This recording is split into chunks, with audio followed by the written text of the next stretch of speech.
Avez-vous déjà eu l'impression de vivre la même vie année après année, simplement avec des calendriers différents? Et si je vous disais que ce qui vous empêche de vivre la transformation que vous cherchez tant n'est pas à l'extérieur, mais caché à l'intérieur de vous?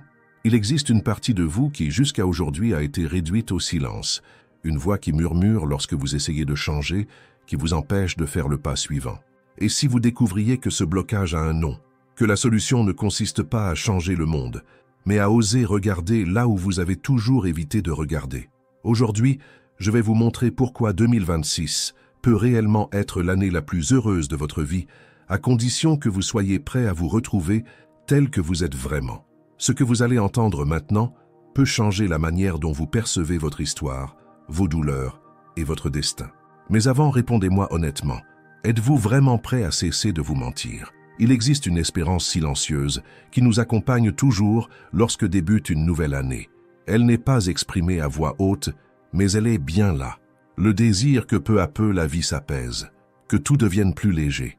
Nous espérons qu'un miracle invisible viendra enlever cette fatigue que nous portons dans la poitrine, guérir ces blessures anciennes que nous prétendons avoir oubliées et soudain ouvrir un nouveau chemin, plus clair, plus prometteur. Mais Carl Jung, avec la lucidité et le courage que peu ont eu, disait que la vie ne change pas simplement parce que nous le voulons. Les miracles n'arrivent pas seulement parce que nous sommes épuisés. La véritable transformation commence lorsque nous cessons de fuir nous-mêmes et que nous avons le courage de regarder ce qui est à l'intérieur, cette part de nous que nous évitons de toutes nos forces, mais qui ne nous abandonne jamais. L'ombre. Jung expliquait qu'une grande partie de nos choix, des erreurs que nous répétons et des cycles qui semblent s'étirer pendant des années, ne sont pas le résultat des circonstances extérieures, mais de ce que nous ignorons en nous.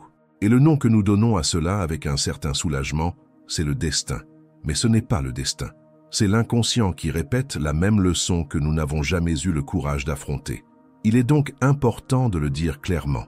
2026 ne sera pas la meilleure année de votre vie par chance ou par magie, mais elle peut le devenir. Si vous êtes prêt à faire le mouvement le plus important de votre existence, vous retrouvez vous-même. Et je ne parle pas d'une rencontre superficielle, de celles qui suivent une retraite ou une belle phrase sur Instagram. Je parle d'une rencontre profonde avec ce que vous êtes, avec votre lumière et surtout avec votre obscurité. Vous êtes-vous déjà regardé honnêtement dans les yeux? Avez-vous déjà affronté la part que vous cachez même à vous-même? C'est dans cette confrontation que se trouve la clé de la véritable liberté. Le premier pas de ce voyage, osez regarder votre ombre. Mais au fond, qu'est-ce que cette ombre? Pour Jung, il ne s'agit pas d'un mal moral. Ce n'est pas le mauvais côté que l'on nous a appris à cacher. L'ombre est composée de tout ce que vous avez refoulé pour vous adapter, pour être accepté, pour rester en sécurité. C'est la colère que vous faites semblant de ne pas ressentir, la peur que vous cachez derrière un sourire, l'envie que vous déguisez avec des mots doux. C'est votre besoin profond d'être aimé, étouffé par une apparence d'indépendance. C'est tout ce qui, ne correspondant pas à l'image que vous voulez donner, a été rejeté au fond de l'âme. Et plus vous essayez de la cacher, plus cette ombre devient puissante. Elle vit en silence, attendant le moment où votre faiblesse sera plus grande que votre masque. Et alors, elle apparaît, sous forme d'explosion de colère, de crise d'angoisse, de décisions impulsives, de relations répétées, qui blessent toujours de la même manière. Vous est-il déjà arrivé de vous irriter face à quelqu'un qui exprime exactement ce que vous refoulez? Une personne qui dit ce qu'elle pense, tandis que vous ravalez toujours vos mots? C'est l'ombre qui demande de l'attention. Elle n'est pas votre ennemi. Elle est une partie de vous qui, fatiguée d'être ignorée, commence à crier. Jung disait que l'ombre est le socle sur lequel l'ego mature doit apprendre à s'appuyer. Et cela change tout, car si vous continuez à ignorer l'ombre, vous construisez votre vie sur du sable mouvant. Vous créez une identité fragile qui doit sans cesse se justifier, montrer sa force, feindre le contrôle. Mais au fond, vous êtes fatigué, vous le sentez, car le fond de l'âme n'est pas un lieu pour les déchets. C'est un espace sacré, rempli d'une énergie encore incomprise. Et lorsque vous y enfouissez tout, la pression finit par exploser. Cette sensation de réagir de manière excessive, cette critique légère qui vous détruit, cette situation banale qui semble être la fin du monde, c'est l'ombre qui dit « Regarde-moi ». La blessure n'est pas dans ce que l'autre a dit, elle se trouve dans ce que vous refusez d'admettre sur vous-même, la peur de ne pas être à la hauteur, le sentiment d'inadéquation que vous essayez de masquer par les réussites, le contrôle, le besoin de plaire à tout le monde. L'ombre révèle non seulement vos douleurs, mais aussi vos plus grands potentiels cachés, car en elle réside également votre courage, votre sensibilité, votre intuition, tout ce qui a été étiqueté comme faiblesse, alors qu'en réalité, c'était une force. Le problème, c'est que lorsque nous ne regardons pas, l'ombre agit seule. Et alors apparaissent les schémas qui se répètent, les relations qui commencent toujours de la même façon et se terminent avec la même amertume, les échecs qui ressemblent à un déjà-vu. Ce n'est pas de la malchance. C'est votre ombre qui tente de se manifester de la seule manière qu'elle connaît, en répétant la douleur jusqu'à ce que vous soyez prêt à en tirer une leçon. Et il y a plus encore. L'ombre sabote aussi. C'est cette force invisible qui vous empêche de faire le pas suivant. Vous voulez être heureux, mais vous éloignez ceux qui essaient de se rapprocher. Vous voulez évoluer, mais vous trouvez des excuses pour ne pas tenter. Vous voulez être vu, mais vous avez peur de vous exposer. Et ainsi, vous restez prisonnier, car pour l'inconscient, la souffrance connue est plus rassurante que le bonheur incertain. Vivre avec une ombre non reconnue draine aussi votre énergie. Ce n'est pas seulement de la fatigue physique, c'est cet épuisement sans raison apparente. Cette sensation de vide, même lorsque tout semble aller bien, comme si votre âme était trop à l'étroit dans une vie qui ne correspond pas à ce que vous êtes vraiment. Et tout cela influence même la manière dont vous percevez le monde. Vous commencez à juger les autres à partir des parts de vous que vous refusez de voir. Vous qualifiez quelqu'un d'égoïste parce que vous réprimez vos propres désirs. Vous trouvez l'autre trop sensible parce que vous êtes devenu insensible envers vous-même. Et ainsi, sans vous en rendre compte, vous vivez dans une réalité déformée, colorée par ce que vous refusez de reconnaître. Mais la pire conséquence de toutes, c'est de perdre la chance de devenir qui vous êtes réellement. Car dans l'ombre se trouvent aussi vos plus belles qualités, endormies, la force que vous ne saviez pas posséder, l'intuition que vous avez ignorée, la volonté qui s'est perdue derrière la peur. Lorsque vous enterrez l'ombre, vous enterrez en même temps votre puissance. Et si je vous disais que cela n'a pas besoin d'être ainsi, l'ombre n'a pas besoin d'être détruite. Elle a besoin d'être accueillie, comme un enfant resté trop longtemps seul, dans l'obscurité. Une fois écoutée, elle cesse de crier, et plus encore, elle devient une alliée. Jung disait que lorsque la lumière de la conscience éclaire l'ombre, elle se transforme en force. Et c'est à ce moment-là que vous cessez de vivre sous le contrôle d'émotions que vous ne comprenez pas. La clarté apparaît, et commence enfin le véritable dialogue avec votre âme. Mais peut-être vous demandez-vous maintenant comment faire concrètement. Et c'est exactement ce que je vais vous montrer à partir d'ici. Car reconnaître n'est que le début. Et si vous êtes arrivé jusqu'à ce point, c'est le signe que quelque chose en vous a déjà commencé à bouger. Une graine a été plantée. Maintenant, il est temps de l'arroser. Le chemin commence par ce qu'il y a de plus simple, et pourtant de plus difficile. S'observer soi-même. Observer sans jugement, sans précipitation, sans chercher désespérément à tout résoudre d'un coup. Le premier exercice que je vous invite à pratiquer consiste à remarquer vos réactions intenses au quotidien, cette irritation soudaine, ce malaise qui semble disproportionné, cette émotion qui vous envahit de manière inattendue. Au lieu de fuir ou de blâmer l'autre, arrêtez-vous, respirez et demandez-vous avec sincérité « Qu'est-ce que cela essaie de me montrer sur moi-même » Jung nous rappelle que l'ombre réside précisément là, dans ce que nous condamnons chez les autres, dans ce que nous évitons de voir, dans ce que nous rejetons sans comprendre pourquoi. C'est le début d'un dialogue réel, profond, dans lequel vous n'avez plus besoin de jouer un rôle, ni pour le monde, ni pour vous-même. Un second pas puissant consiste à écrire. Oui, écrire. Prenez papier et stylo. Ne tapez pas, ne corrigez pas. Et posez cette question à votre ombre. Qu'as-tu à me montrer aujourd'hui ? Laissez votre main écrire sans filtre, sans chercher à être beau, cohérent ou sage. Laissez simplement sortir, et vous serez surpris. Vous découvrirez qu'il existe en vous une voix qui a été réduite au silence pendant bien trop longtemps. Une voix brute, parfois inconfortable, mais profondément vraie. Et la vérité guérit toujours. Ensuite, vous devrez développer un muscle que la plupart d'entre nous ont désappris à utiliser, celui de la capacité à rester avec l'inconfort, car affronter l'ombre ne sera pas agréable. Cela fera mal. Cela réveillera des blessures que vous pensiez cicatriser.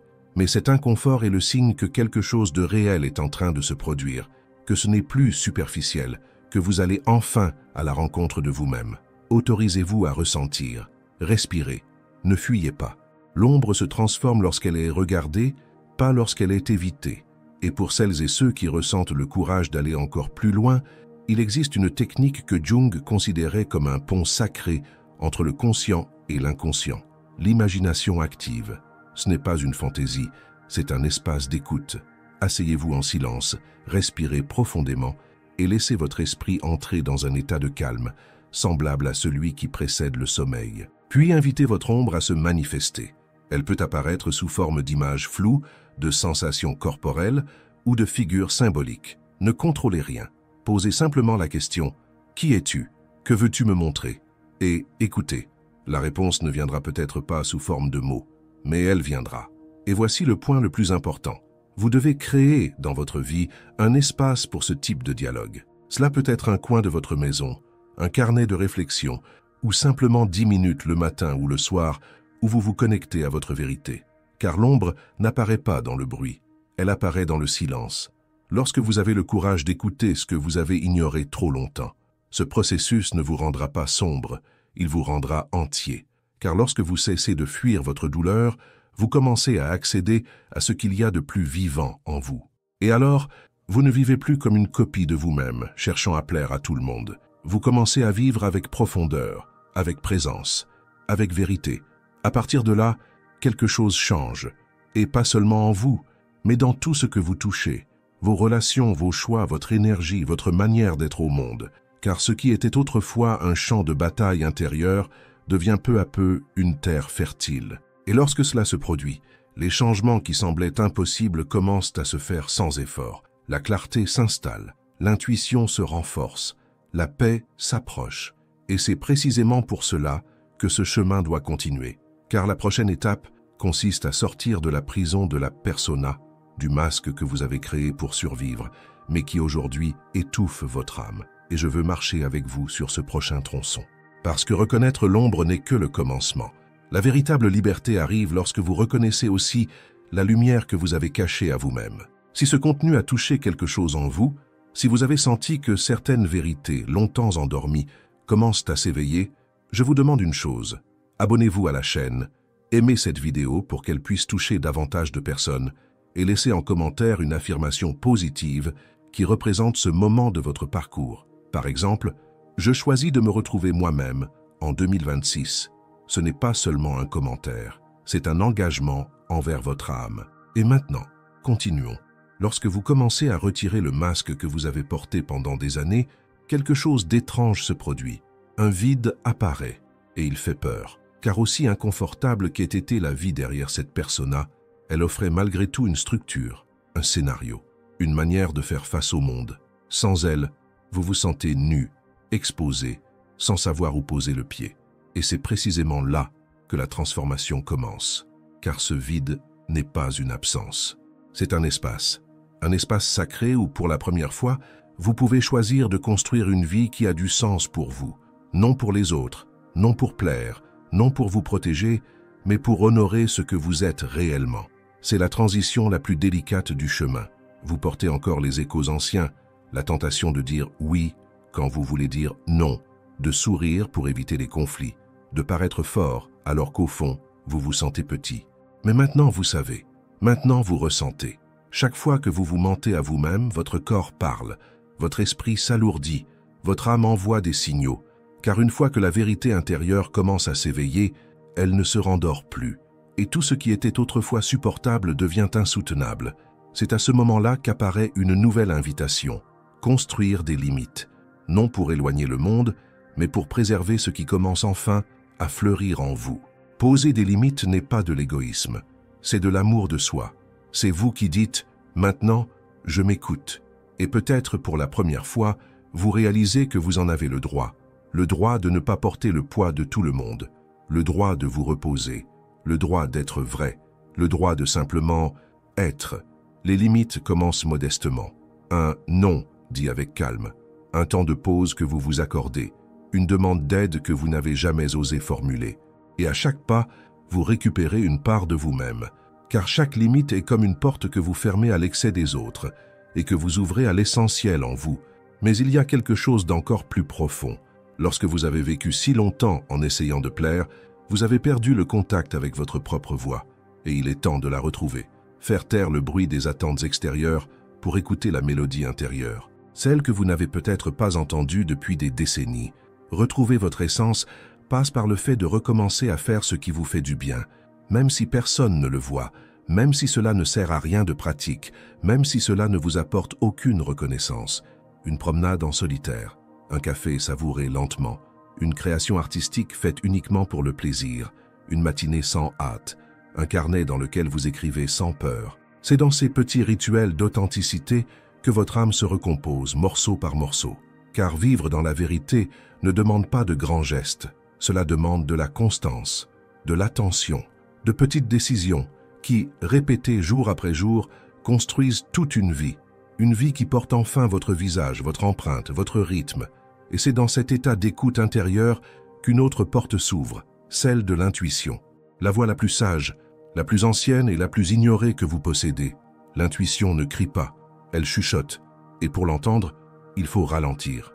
Commencez à observer les coïncidences, les signes, ces situations qui se répètent avec des messages presque évidents, mais que vous rejetiez auparavant comme de simples hasards. Jung appelait cela la synchronicité, ces moments où le monde extérieur reflète quelque chose de profond de votre monde intérieur. Et lorsque vous y prêtez attention, ces synchronicités se multiplient, car désormais vous êtes aligné avec quelque chose de plus grand, quelque chose qui ne s'explique pas, mais se reconnaît. Et savez-vous quel est le véritable miracle? Lorsque vous commencez à vous aligner avec votre vérité la plus intime, la vie commence elle aussi à s'aligner avec vous. Ce qui semblait difficile commence à s'écouler plus naturellement. Les bonnes personnes arrivent. Les portes qui étaient fermées s'ouvrent. Non pas parce que tout devient magique, mais parce que vous avez cessé de saboter le chemin avec ce qui ne vous appartient pas. C'est le début de l'individuation, le processus que Jung décrivait comme la réalisation du véritable soi. Il ne s'agit pas de devenir parfait, il s'agit de devenir entier. Quelqu'un qui porte en lui la lumière et l'ombre, la raison et l'émotion, le doute et le courage. Quelqu'un qui n'a plus besoin de faire semblant. Qui n'a plus besoin de se cacher? Qui avance avec la vérité dans le regard, même lorsqu'elle dérange? Car il sait que c'est la seule manière de vivre avec sens. L'individuation est un chemin solitaire. Oui, tout le monde autour de vous ne comprendra pas. Beaucoup préfèrent continuer à dormir derrière leur masque. Mais vous saurez, avec une certitude qui ne vient pas de l'esprit, mais de l'âme, que vous êtes sur la bonne voie, car vous ressentirez une paix différente, une joie qui ne dépend pas des circonstances, une connexion silencieuse avec quelque chose de bien plus grand que vous.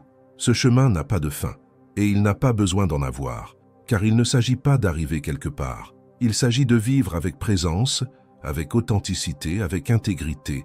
Il s'agit enfin d'appartenir à soi-même, et lorsque vous vous appartenez, tout change. Et quand tout change à l'intérieur, vous commencez à remarquer que le monde autour de vous réagit différemment lui aussi. Non parce que les circonstances se sont transformées par magie, mais parce que votre présence au monde n'est plus la même. Vous cessez d'être celui qui réagit, se défend, se modèle, pour devenir quelqu'un qui choisit, qui agit avec conscience, qui sait où il marche, pourquoi il ressent ce qu'il ressent et ce qu'il souhaite réellement construire avec les jours qui lui restent. Cela ne signifie pas que la douleur disparaît ou que le doute ne reviendra jamais. Cela signifie simplement que vous avez créé des racines, que vous avez cessé de fuir, que désormais, lorsque la vie vacille, vous ne vous brisez pas, vous pliez, vous respirez et vous revenez, parce que vous êtes entier. Et cela est plus puissant que n'importe quelle perfection imaginaire. Mais il y a une chose qui doit être dite avec beaucoup d'honnêteté. Le processus d'individuation, de guérison, de reconnexion n'est pas linéaire. Il y aura des jours où vous vous sentirez léger, rempli de clarté, comme si tout faisait sens, et d'autres où il semblera que vous êtes revenu au point de départ, que les mêmes douleurs refont surface, que les mêmes schémas réapparaissent, que rien n'a changé. Mais si, quelque chose a changé, car maintenant vous percevez, maintenant vous ressentez l'inconfort d'être coupé de vous-même, et cela seul est déjà une preuve que quelque chose en vous s'est élevé. La conscience ne recule pas, elle ne fait que s'approfondir, et lorsque vous comprendrez que ces cycles de hauts et de bas font partie du chemin, vous cesserez de vous reprocher de ne pas aller bien en permanence. Vous réaliserez que même les moments de chute sont des marches, et que tout ce qui semblait être du chaos est en réalité en train de réorganiser votre vérité intérieure. C'est à ce moment-là que le silence devient votre allié, non pas le silence de la fuite, mais celui qui naît de l'écoute. Car lorsque vous commencez à entendre ce qui se dit réellement en vous, la solitude ne vous effraie plus. Au contraire, vous commencez à la rechercher comme un sanctuaire, un lieu où l'âme s'aligne, se régénère, se reconnecte à l'essentiel. Et alors, chaque petit instant, une tasse de café chaud, le bruit du vent, un mot qui touche profondément, devient sacré. Vous cessez de courir après la vie et vous commencez à marcher avec elle. Dans ce nouvel état, vous commencez à faire des choix qui soutiennent votre paix et non plus votre apparence. Vous n'avez plus besoin de prouver quoi que ce soit à qui que ce soit, pas même à vous-même. Le besoin de validation perd peu à peu de sa force. Vous savez qui vous êtes, vous savez ce que vous valez, vous savez ce que vous méritez. Et alors, les noms qui semblaient autrefois si difficiles à prononcer se disent avec naturel. Les personnes qui vous épuisaient commencent à s'éloigner d'elles-mêmes. Les situations qui vous retenaient paraissent soudain trop étroites, car enfin vous avez grandi à l'intérieur. Et grandir à l'intérieur est peut-être le plus beau cadeau que nous puissions nous offrir. Cela signifie cesser d'être spectateur de sa propre vie. Cela signifie devenir l'auteur de son histoire, choisir avec qui marcher, ce que cultiver, ce qu'abandonner. Cela signifie avoir le courage de recommencer autant de fois que nécessaire, non pas parce que vous avez échoué, mais parce que vous savez désormais exactement où vous ne voulez plus être. Vous verrez, à mesure que vous vous alignez avec votre véritable être, des choses extraordinaires commencent à se produire. Des personnes que vous n'auriez jamais imaginé rencontrer apparaissent sur votre chemin. Des opportunités qui semblaient improbables frappent à votre porte, et non pas parce que vous les poursuivez avec désespoir, mais parce que vous êtes devenu un terrain fertile pour attirer ce qui vibre à la même fréquence que votre âme. C'est comme si la vie vous disait « Maintenant, tu es prêt. Maintenant, tu es chez toi. » Et lorsque cela arrive, quelque chose d'encore plus profond se révèle. Vous commencez à vous sentir en paix avec ce que vous avez déjà, avec ce que vous avez déjà vécu, même avec les douleurs du passé, car vous comprenez désormais que tout ce qui a fait mal était l'élan dont vous aviez besoin pour arriver jusqu'ici. Chaque déception fut une redirection, chaque perte un appel à revenir à vous, chaque vide une préparation à la véritable abondance. Non pas l'abondance des choses, mais l'abondance de sens. À ce stade, une nouvelle forme de gratitude naît. Une gratitude qui ne dépend pas de grands événements, mais qui jaillit de la conscience du moment présent. Vous commencez à remercier pour le simple fait d'être là, vivant, capable de ressentir, capable de choisir autrement, capable de changer. Et ce sentiment à lui seul commence déjà à transformer votre réalité, car plus vous êtes reconnaissant de ce qui est, plus ce qui est bon commence à s'étendre. C'est le moment où vous commencez à vivre de l'intérieur vers l'extérieur. Et c'est là le secret. Lorsque vous vivez de l'intérieur vers l'extérieur, l'opinion des autres perd de son poids. La précipitation s'apaise. La peur ne paralyse plus.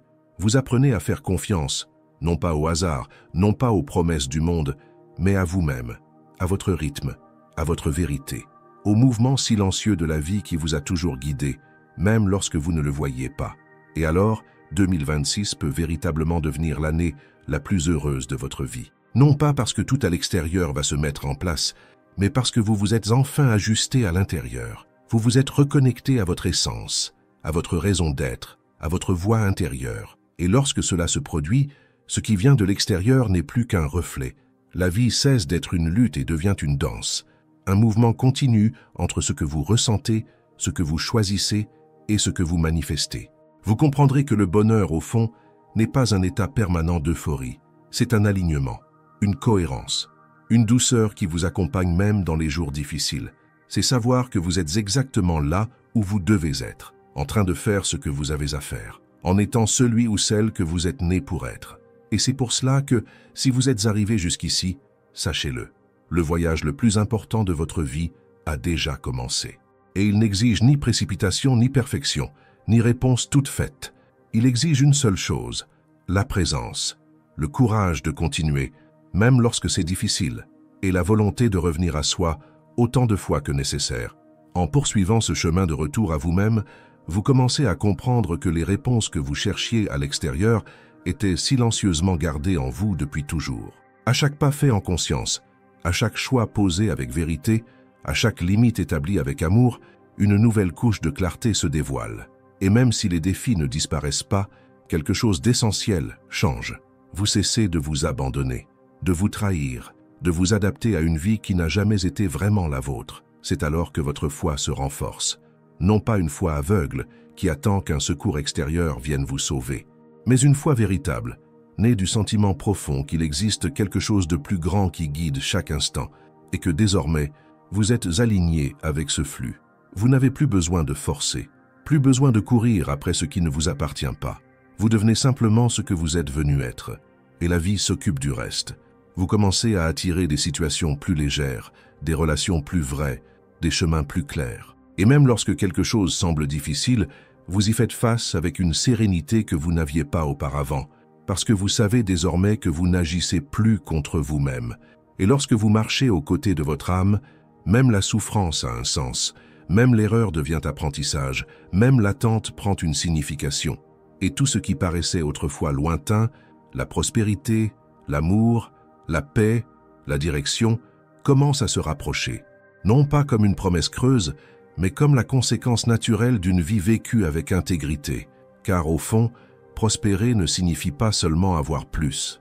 Cela signifie se sentir complet dans ce que l'on est, vivre avec une abondance intérieure, avec lucidité, avec dignité émotionnelle. Se réveiller chaque jour avec la certitude que vous ne vous ignorez plus, que vous ne vous réduisez plus au silence, que vous ne vous contorsionnez plus pour entrer dans des espaces trop étroits. Vous vous reconnaissez dans le miroir, non pas par l'apparence mais par le regard. Ce regard de celui qui est revenu, de celui qui s'est souvenu, de celui qui a compris qu'il n'avait jamais eu besoin de devenir quelqu'un, mais simplement de se rappeler qui il était déjà. L'individuation, comme le disait Carl Jung, n'est pas une fin. C'est un processus continu, une danse entre le conscient et l'inconscient, entre l'action et l'écoute, entre la douleur et la guérison. Et chaque pas fait en conscience ajoute une note de plus à cette symphonie qu'est le fait d'être entier. Et si maintenant, à la fin de ce chemin, vous ressentez un nœud dans la gorge, un léger frisson, l'envie de rester encore un peu en silence, c'est que quelque chose en vous s'est reconnu ici, parce que ceci n'est pas seulement un contenu sur la connaissance de soi, c'est un appel, un rappel que la vie n'est pas contre vous, mais qu'elle vous attend, qu'elle attend que vous reveniez, que vous vous souveniez, qu'elle attend que vous ayez le courage de dire « assez de survivre, maintenant je veux vivre dans la vérité ». Et c'est pour cela que je vous le dis, avec fermeté et compassion, 2026 peut réellement être l'année la plus heureuse de votre vie. Non pas parce qu'elle sera parfaite, mais parce que vous cesserez d'attendre la perfection pour être heureux. Vous cesserez de chercher à l'extérieur ce qui existe déjà à l'intérieur. Vous marcherez enfin, les deux pieds dans le présent, l'âme éveillée, l'esprit clair et le cœur en paix. Et si tout cela vous semble encore lointain, souvenez-vous, vous n'avez pas besoin d'être prêt pour commencer. Vous avez seulement besoin de commencer. Un pas à la fois, un geste de vérité par jour, une respiration consciente, un choix honnête. Et la vie, peu à peu, se chargera de vous montrer le reste. Maintenant, vous savez, la lumière et l'ombre font partie du même chemin. La persona peut être retirée, l'inconscient peut être écouté, et votre essence est vivante, prête à être vécue. Vous êtes arrivé jusqu'ici, et c'est le plus grand signe que vous êtes prêt à vivre bien plus que ce que vous pouvez encore imaginer. Le voyage recommence maintenant, mais cette fois avec vous pleinement présent.